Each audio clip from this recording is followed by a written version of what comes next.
আজিৰ তাৰিখত যদি আমি আমাৰ যিকোনো এখন বাতৰি কাগজলৈ চাওঁ, তাত যদি আমি দেখা পাওঁ যে কোনোবা আমাৰ বৈদেশিক বিভাগৰ সম্পাদক আছে নেকি? নাই। আমাৰ সৰহভাগ যদি আমি ক্ৰীড়াংগনলৈ যাওঁ, দেখা পাওঁ যে যদি ভাৰততে হৈ থকা এখন টেষ্ট মেচটো আমাৰ সাংবাদিকে কভাৰ কৰা নাই। গুৱাহাটীত হৈছে সেইটো এটা বেলেগ কথা, বা চেগা চুৰুকাকৈ হয়তো গৈছে, অলিম্পিক বা বিশ্বকাপো হয়তো গৈছে, কিন্তু সেইটো চেগা চুৰুকা বুলি আমি ক'ব পাৰোঁ।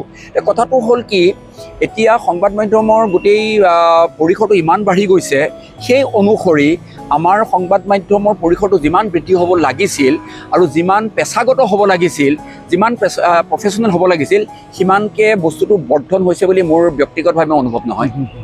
আজিৰ তাৰিখত আমাৰ সংবাদ মাধ্যমৰ যিটো মাননি, যিটো তেওঁলোকৰ প্ৰফেশ্যনেল ফিজ বুলি আমি যিটো ক'বলৈ যাওঁ, সেই বস্তুটো মোৰ বিভিন্ন সংবাদ মাধ্যমত জড়িত বিভিন্ন বন্ধু বান্ধৱে কয় যে এনেকৈ আৰু আমি কেনেকৈ চলিম। তেওঁলোকে এনেকুৱা ধৰণৰ কিছুমান সংখ্যাৰ দৰমহাৰ কথা কয়, যিটো আজিৰ তাৰিখত সেই দৰমহাটোৰে এটা জীৱন, এটা পৰিয়াল চলিব পৰাটো অত্যন্ত কঠিন।